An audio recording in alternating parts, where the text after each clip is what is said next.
विश्वं दर्पण दृश्यमान नगरी तुल्यं निजान्तर्गतं पश्यन्नात्मनि मायया बहिर्भूतं यथा निद्रया यः साक्षात् कुरुते प्रबोध समये स्वात्मानमेवाद्वयं तस्मै श्री गुरुमूर्तये नमः इदं श्री दक्षिणामूर्तये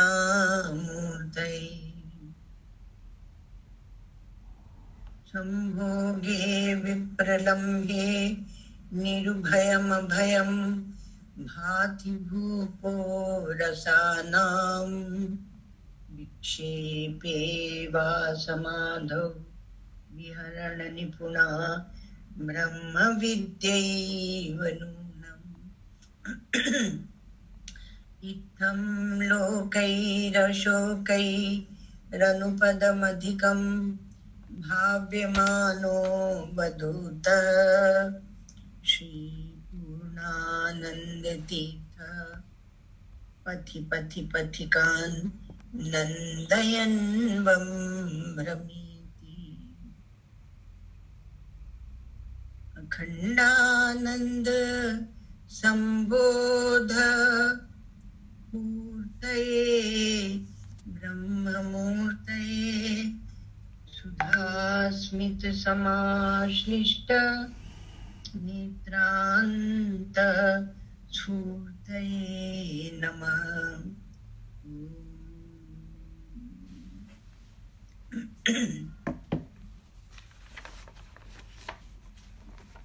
हम लोगों ने 2 दिन पहले देखा था कि विचार करने का अधिकारी कौन है। तो जो उत्तम जिज्ञासु है विचार करने का अधिकारी है, तो वो अधिकारी है और उसको गुरु की कृपा से उसे उपदेश मिलता है और तो वो वेदांत की प्रक्रियाओं में भली भांति अच्छी प्रकार से विचार करता है और तब उसे अपरोक्ष अनुभव होता है कि मैं ही ब्रह्म। अब ये उत्तम अधिकारी के लक्षण, तो उत्तम अधिकारी के लक्षण क्या है कि एक तो 4 साधन से संपन्न, तो साधन चतुष्टय बोलते हैं, साधन चतुष्टय से संपन्न हो और ब्रह्मनिष्ठ गुरु और वेदांत शास्त्र के वचनों में दृढ़ श्रद्धा रखने वाला हो, श्रद्धा होनी चाहिए। अब आजकल तो ऐसा है कि श्रद्धा होती नहीं, अब गुरु जी जबरन पकड़ के उसको सिखाते रहते हैं, तो ये है। और कुतर्क कभी नहीं करता हो और अपने स्वरूप को जानने की उसको तीव्र इच्छा हो। तीव्र इच्छा जब होती है, जिज्ञासा, मुमुक्षा और विवेक अथवा वैराग्य कह लो, तो कहते हैं उसमें विचार सागर में कि मल विक्षेप जाके नहीं किंतु एक अज्ञान होई चौ साधन सहित नर सो अधिकृत मतिमान। तो किसे भी आप अधिकारी समझेंगे, तो कहा जिसके अंतःकरण में मल और विक्षेप दोष नहीं होते हैं।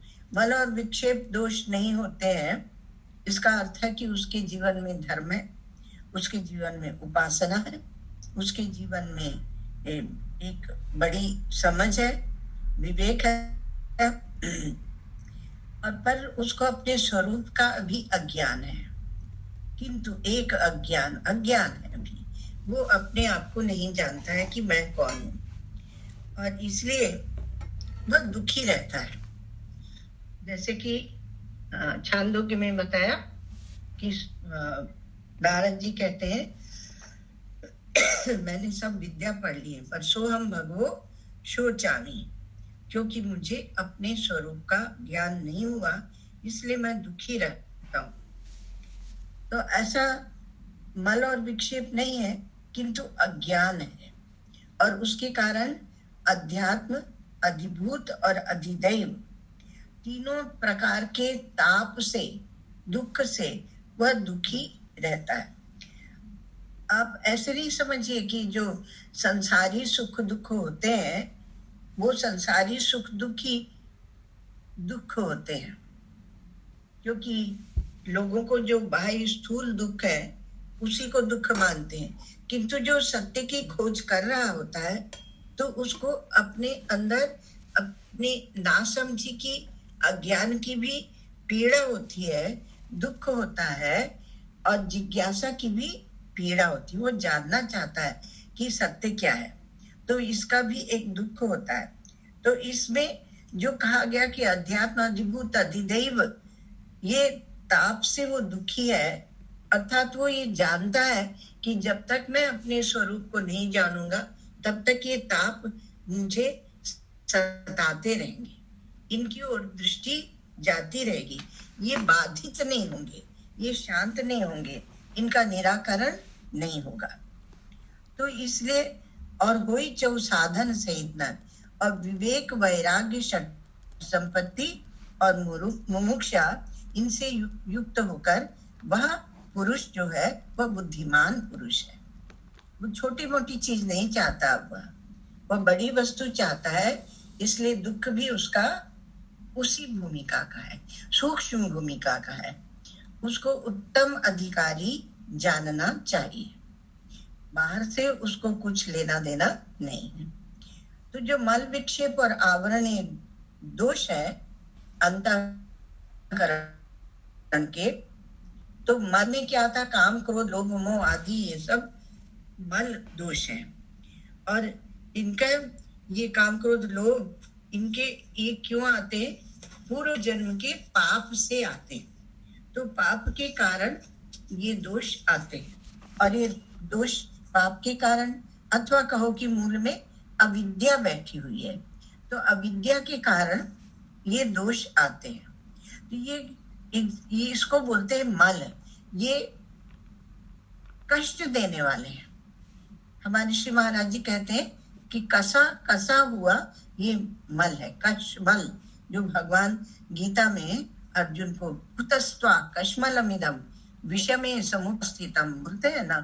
तो ये कश्मल कहाँ से आ गया, अर्थात ये मोह कहाँ से आ गया तुम्हें कि मैं इनको मारूं कि इनको नहीं मारूं, भीष्म आदि को मैं नहीं मार सकता, अर्जुन ने कहा। तो भगवान ने उन्हें उपदेश दिया। तो इसलिए ये जो मल दोष है ये एक प्रकार से पाप है, और इसके विकार देखने में आते हैं काम, क्रोध, लोभ, मोह आदि के रूप में।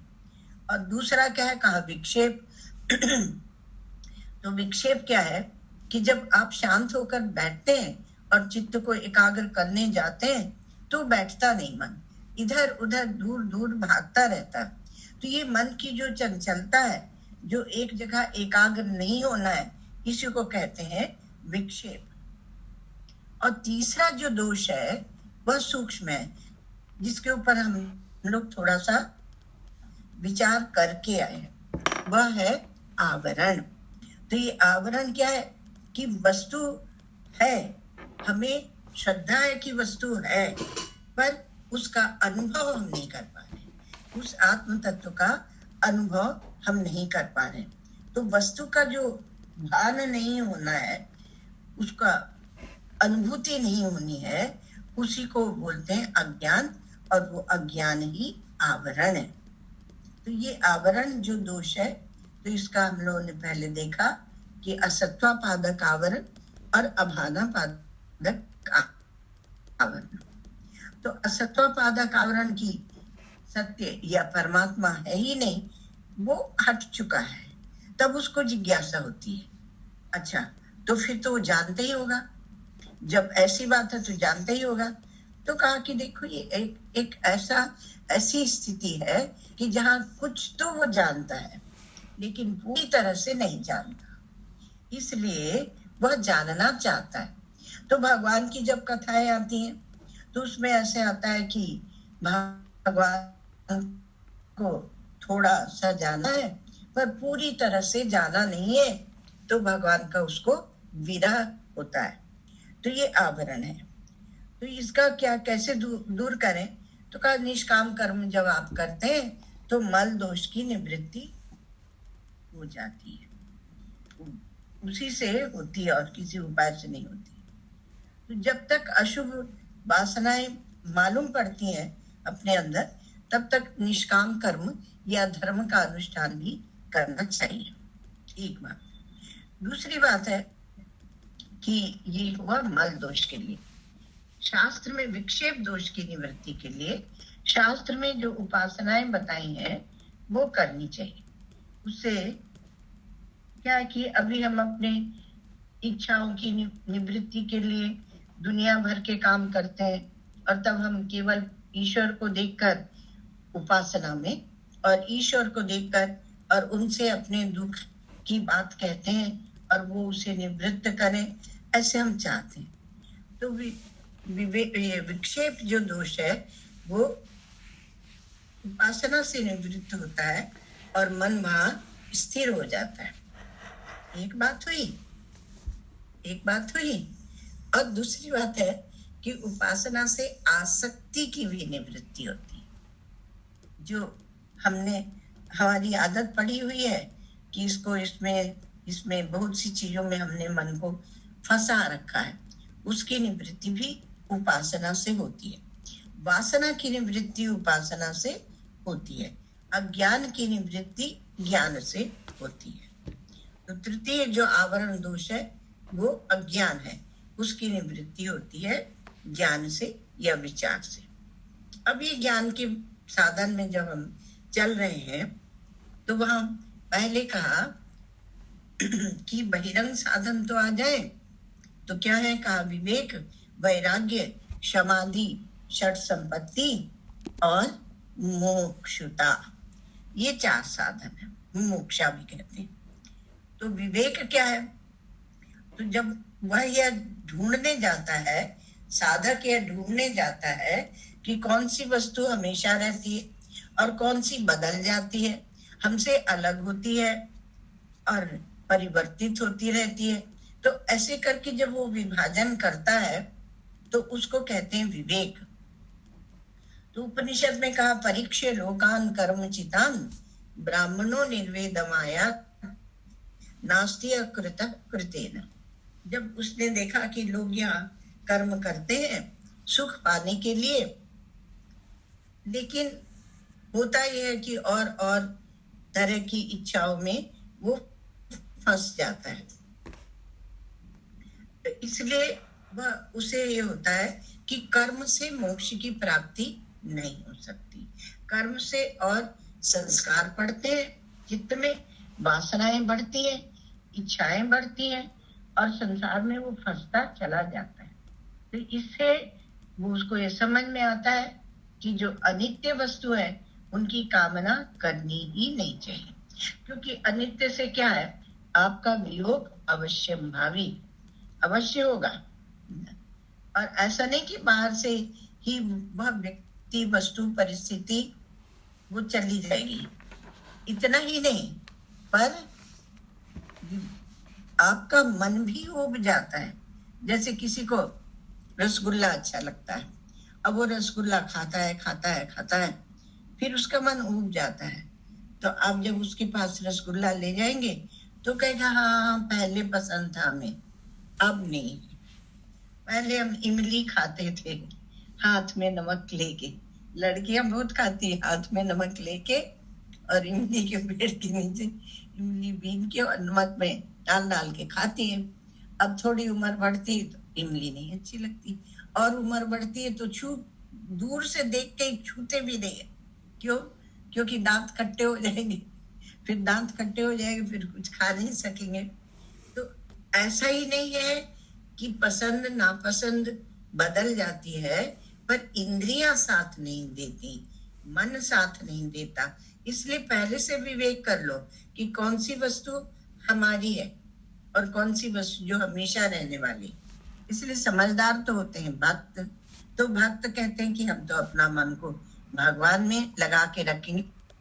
विवेक का ही नाम, एक दूसरा नाम भक्ति भी है, अथवा भक्ति का नाम विवेक भी है, क्योंकि हमने तो ऐसी वस्तु को, ऐसे वर को क्या बोलूं, जो जन्मे और मर जाए और बर मिलिया गोपाल जी मारो चुड़रो अमर है जाए।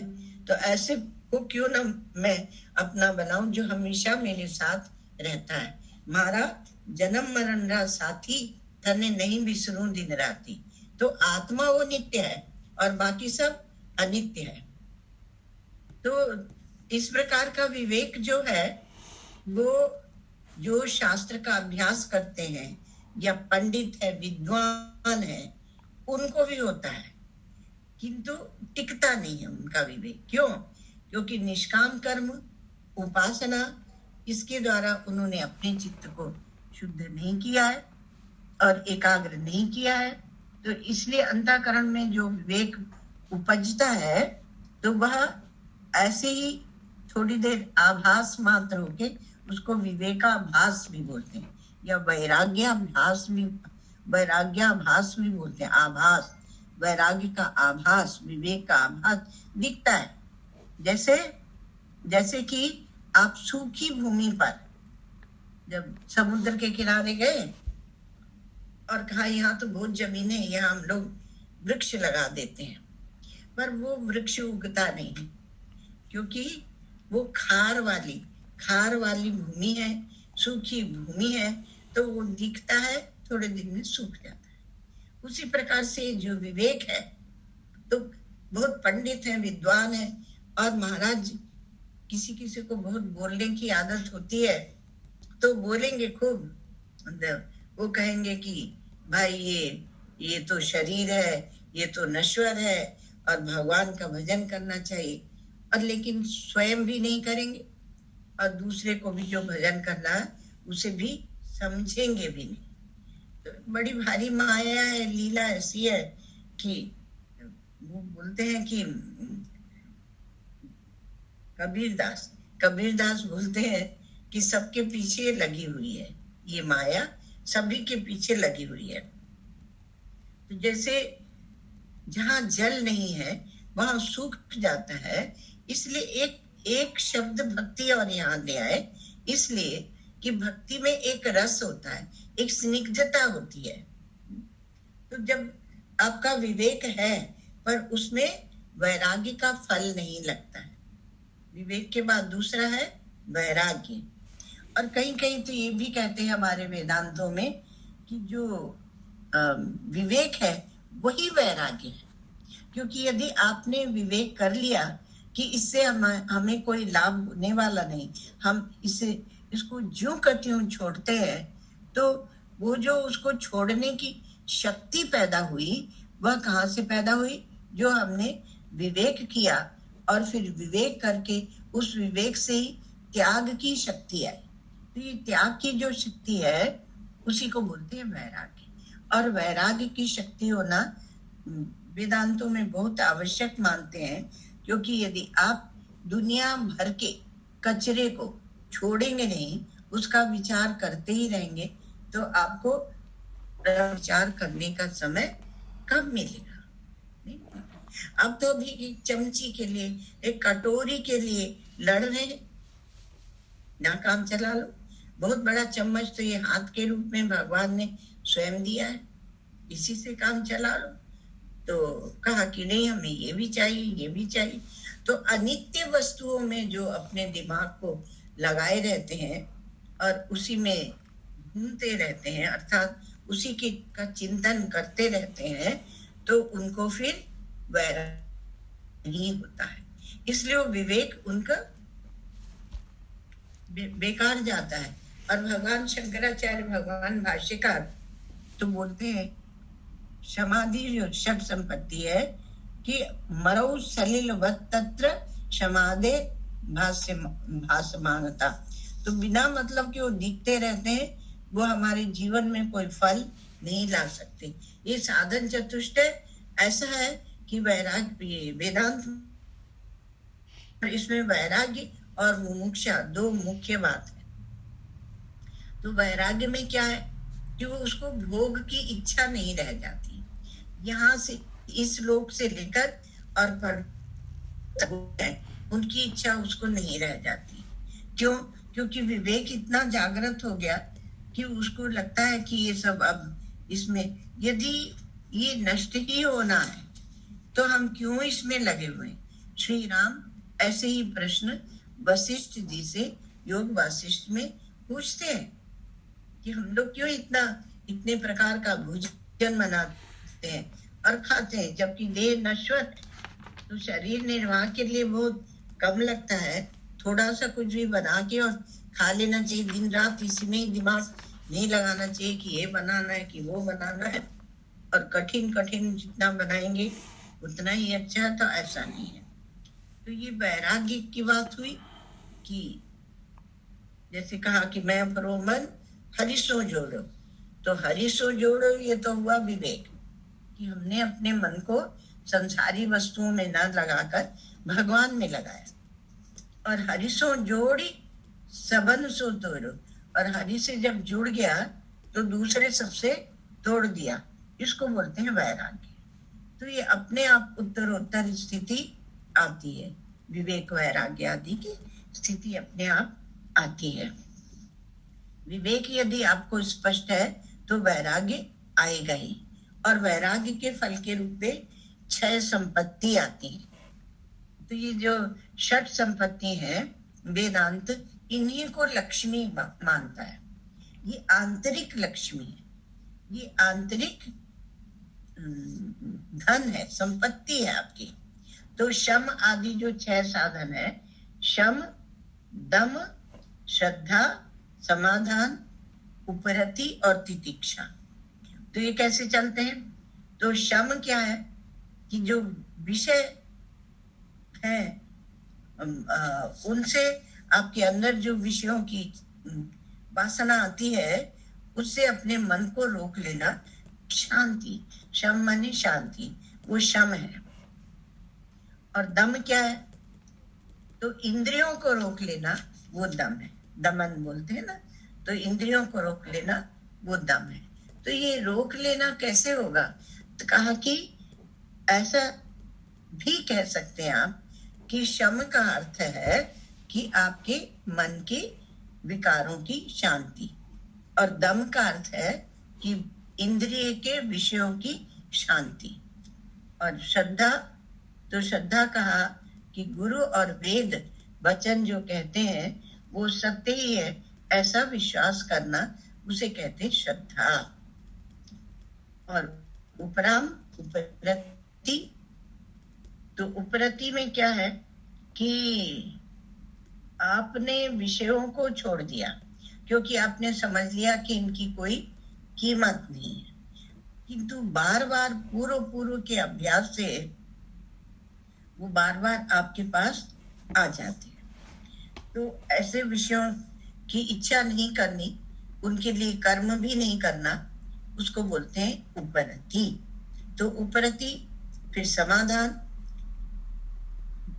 जो सत्य परमात्मा को जानना हमारा लक्ष्य है, उसमें चित्त को ले जाके एकाग्र करना, वो समाधान है। वेदांतों की समाधान माने समाधि भी होता है। वेदांतों की जो समाधि है वह अद्भुत है, वह योगियों की समाधि जैसे नहीं है, इसके विभाग को भी समझना पड़ता है। तो कितने हो गए? शम, दम, श्रद्धा, उपरति, समाधान और तितिक्षा। तो तितिक्षा क्या है? तो ठंडी आती है, गर्मी आती है, ऐसे द्वंद्व आते रहते हैं, सुख आता है, दुख आता है, मानसिक स्तर पर मान आता है, सम्मान आता है, तो मान, अपमान, सम्मान, और बौद्धिक स्तर पर और मानसिक स्तर पर समझो सुख दुख आते हैं, और शारीरिक स्तर पर ठंडी गर्मी आती है। तो जितने द्वंद्व होते हैं, दो का जोड़ा, इनको सह लेना, इसको सहते चलो, क्योंकि यदि आप इनको सही नहीं कर रहे हैं तो आप इसी में अपना जीवन बिता देंगे। उसने हमें गाली क्यों दी? उसने हमारी प्रशंसा क्यों की? प्रशंसा की तो हम फूल रहे, और गाली दे दी तो हम दुखी हो रहे हैं। तो पराधीन जीवन, ये जीवन पराधीन जीवन है। अपने जीवन को पराधीन मत बनाओ, अपने जीवन को स्वतंत्र बनाओ। हम किसी की अपेक्षा नहीं रखते हैं।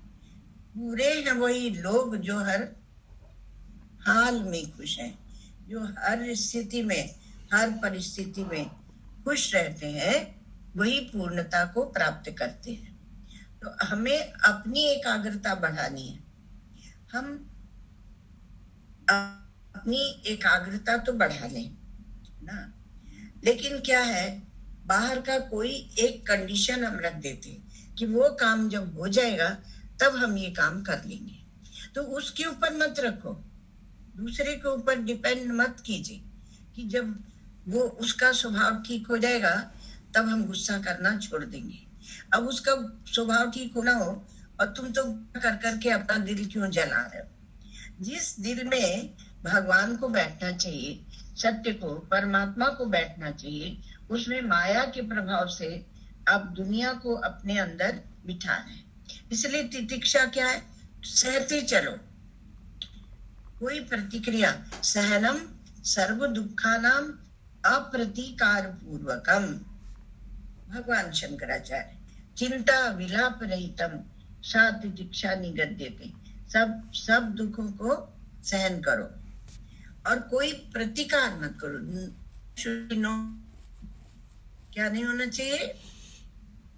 जो प्रतिक्रिया कर देते हैं ना हम लोग, प्रतिकार माने प्रतिक्रिया जो करते हैं, बहुत जल्दी से गर्म हो जाते हैं, बहुत जल्दी से, तो ऐसे करने की जरूरत नहीं। प्रतिक्रिया तो ये कहा कि इसके बिना का जो जीवन है वैसा आपका स्वभाव होना चाहिए। तो सहनम सर्व दुखाना, विदाउट रिएक्शन यू शुड